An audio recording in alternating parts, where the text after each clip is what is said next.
देश के ईमानदार पत्रकारों की लिस्ट जारी हुई है। देश की ईमानदार सरकार की लिस्ट या यूं कहें मीडिया हाउस के लिए जो लिस्ट है वो सामने आई है। और ये इस लिस्ट को देखने, पढ़ने या सुनने के बाद आप जरूर कहेंगे कि वाह, देश जो है वो तरक्की लगातार कर रहा है, बहुत ही ज्यादा तरक्की हम कर रहे हैं।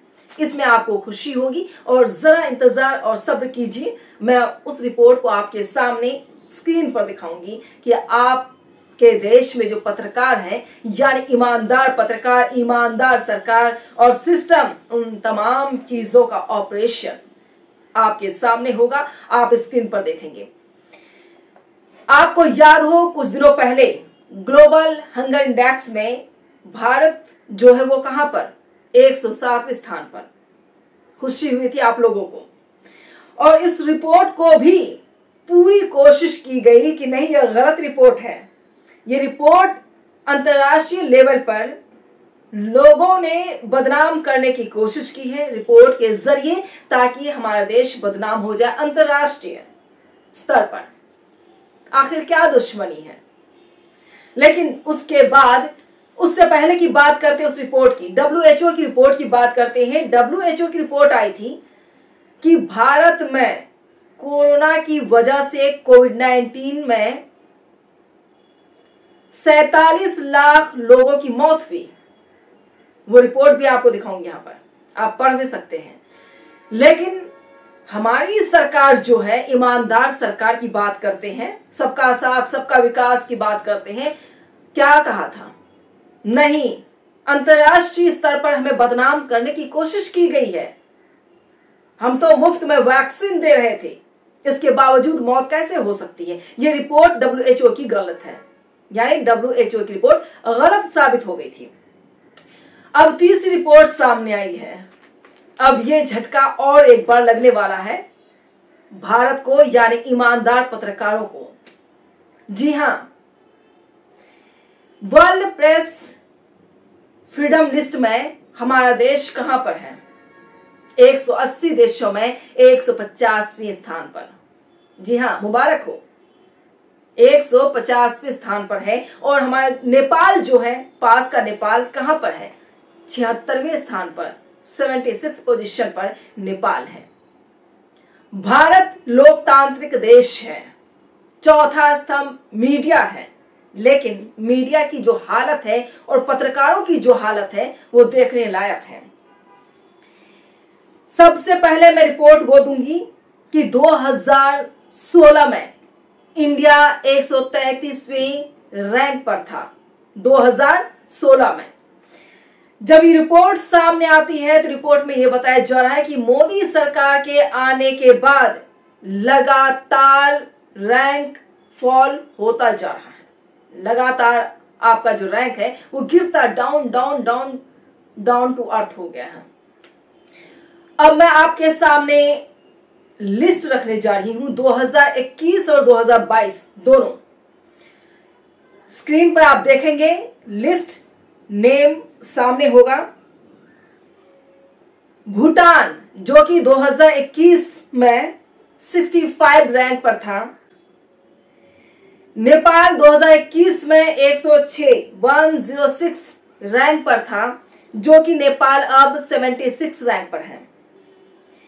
श्रीलंका 2021 में 127 रैंक पर था, जो कि अब श्रीलंका 146 रैंक पर है, यानी डाउन हो चुका है, डिक्रीज हुआ है। इंडिया 2021 में इंडिया का जो रैंक है वो है 142 और इंडिया अब 150 रैंक पर आकर बैठ गया है। इंडियन मीडिया, ईमानदार पत्रकार, ईमानदार सरकार, ये 150वें स्थान पर है। बस आपको सबसे नीचे जाने में 30 रैंक ही तो बचे हैं, उसे भी क्रॉस कर देना है। इंतजार कीजिए, वो भी आने वाले वक्त में पॉसिबल है, मुमकिन है। मोदी है तो मुमकिन है और मुमकिन होकर दिखाएंगे। जी, अब अफगानिस्तान की बात करते हैं। अफगानिस्तान 2021 में 122 रैंक पर था, जो कि अफगानिस्तान अब 156 पर गया है, क्योंकि वॉर हुआ था, आपने देखा था। उसके बाद पाकिस्तान 2021 में 145वें रैंक पर था। पाकिस्तान अब 157 यानी 157 रैंक पर है। बांग्लादेश 2021 में 152 पोजीशन पर था और अब बांग्लादेश 162 पर है, यानी डिक्रीज ये भी हमारे तरह गिरता जा रहा है। चाइना 177 रैंक पर था 2021 में, अब चाइना 175 रैंक पर है, यानी अपने आप को इम्प्रूव किया है कि नहीं, अभी हम जिंदा हैं। जैसा कि शाहरुख खान ने कहा कि अभी हम जिंदा हैं। मीडिया कमजोर क्यों हो रही है, या पत्रकार खबर को सही क्यों नहीं दिखाते हैं, क्या वजह हो सकती है, मैं 2 लाइन जो कि रिपोर्ट में सामने आई वही बताऊंगी। हालांकि आप सभी जानते हैं, मुझे लगता है ज्यादा बताने की जरूरत नहीं है, लेकिन कुछ चीजें जो रिपोर्ट में आई है वो मैं बता सकती हूं।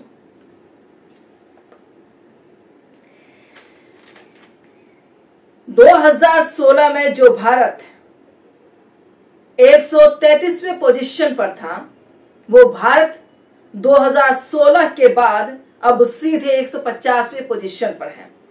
सोचने वाली बात है, और रिपोर्ट में यह कहा गया है कि सबसे खतरनाक पोजीशन पर अब भारत पहुंच चुका है। इस पोजीशन से आखिर कौन उठाएगा, क्योंकि आपके हाथ बंधे हुए हैं, आप बोल नहीं सकते, मुंह को बंद रखना है और अपनी मर्जी से कुछ नहीं करना है। यह वजह बताने से पहले मैं आपको एक एग्जांपल्स भी दे देती हूं। ज्यादा दूर नहीं जाना, आपको सिर्फ एनडीटीवी तक पहुंचना है। एनडीटीवी के साथ जो कुछ हुआ वो आपके सामने है, क्योंकि मीडिया हाउस और जर्नलिस्ट जो वाकई सच में पत्रकार हैं, वो आज किसी भी संस्था में काम नहीं कर पाएंगे।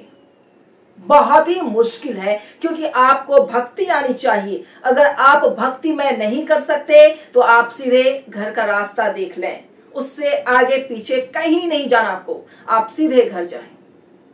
क्योंकि अब के टाइम में आपको चैनल के अंदर काम करना बहुत मुश्किल होता है। या तो आप पपेट बन जाएं, कठपुतली बन जाएं, अपनी जबान को बंद रखें और जो बोला जाता है आप वही करें, उससे ज्यादा न लिखें, न समझें, न सोचें, न सवाल पूछें। क्योंकि मेरे साथ खुद हुआ है, सवाल पूछने पर क्या आप ये सवाल नहीं पूछ सकते, डिस्कनेक्ट। यह सब देखने के बाद पता चलता है कि भारतीय मीडिया क्या है और असलियत क्या है। रवीश कुमार अभी इस्तीफा दिए हैं, एनडीटीवी भी हो चुका है।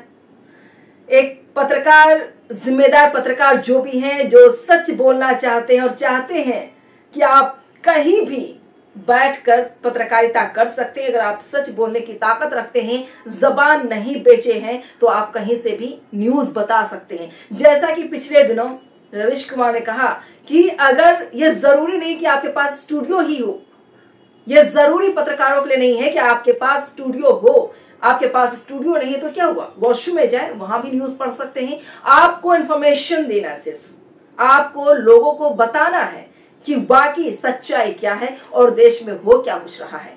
जैसे मैं आपको बोल रही हूं वैसे ही कोई भी बोल सकता है। लेकिन अब जो रिपोर्ट्स में रीजंस बताए गए हैं वो मैं आपको बताती हूँ, आप स्क्रीन पर भी देख सकते हैं। Reasons behind that fall in the ranking of India, pressure from government. Reason यही है। To the index, the media in India among nations reputed to be more democratic faces pressure. एक लाइन में सारी बातें आ गई हैं, लेकिन और भी कुछ रिपोर्ट में जो है वो भी मैं आपको बताती चलूं। उसके बाद मैं अनुराग ठाकुर ने क्या रिप्लाई किया है वो भी मैं आपको बताऊंगी। दिलचस्प है, क्योंकि जो भी रिपोर्ट आती है उसके बाद रिएक्शन जो सामने आता है वो बहुत जल्दी आता है, जबरदस्त रिएक्शन सामने आता है, वो भी मैं आपको बताऊंगी। अनुराग ठाकुर जो कि ब्रॉडकास्टिंग मिनिस्टर हैं, वो क्या कुछ जवाब देते हैं, उनका जवाब भी जानना जरूरी है, आप यहां भी देख सकते हैं। तो ये report world press freedom index का है, जो कि आपके सामने मैंने रखा। और लिस्ट आप एक तरफ से सरसरी नजर से भी आप देख सकते हैं। पिछले दिनों की अगर मैं बात करूं तो पत्रकार अजीत अंजुम जी ने वर्ल्ड प्रेस फ्रीडम इंडेक्स की रिपोर्ट मैंने आपके सामने रख दी कि भारत या और भारतीय मीडिया कहां पर है। सीधे 150 पे रैंक पर भारत है। लेकिन गर्व कीजिए कि आने वाले 2024 तक रैंक और भी नीचे नीचे नीचे जाना है। 2021 में जो रैंक 142 पर था वो रैंक सीधे 150 पर पहुंचा है, यानी 8 रैंक डाउन फॉल हुआ है। और अगर 2023 की जो ये रिपोर्ट आएगी, इस रिपोर्ट के बाद अगर 10 या 8 और भी रैंक नीचे आएगा, फिर 2023 के बाद 2024 का जो होगा वो भी रैंक अगर 8 या 10 नीचे आता तो कम से कम 20 रैंक और भी डाउन होने वाला है। इसका इंतजार कीजिए। लेकिन एक इंटरव्यू के दौरान रवीश कुमार ने एक बात कही है और सोचने वाली बात है। मैंने उस इंटरव्यू को 2 बार देखा और सबसे बड़ी बात जो उन्होंने कही है कि मैं जिंदा रहूं या ना रहूं, हालांकि एक दिन सभी को जाना है, उन्होंने ये बात कही है, मैं जिंदा रहूं या ना रहूं, लेकिन जो चमचमाती कार से, गाड़ी से, मर्सिडीज से उतरते हैं वो लोकतंत्र का कातिल है। उन्होंने ये बात कही है। मैं कुछ छोटी सी क्लिप अपने वीडियो के साथ जरूर मेंशन करना चाहूंगी और इस वीडियो में मैं सिर्फ वही शब्द रखूंगी, एक लाइन आप सुने कि रवीश कुमार अजीत अंजुम जी इंटरव्यू ले रहे थे, फर्स्ट इंटरव्यू उनके साथ था और उन्होंने इतनी बड़ी बात कह दी है। सुनिए एक बार इनको भी।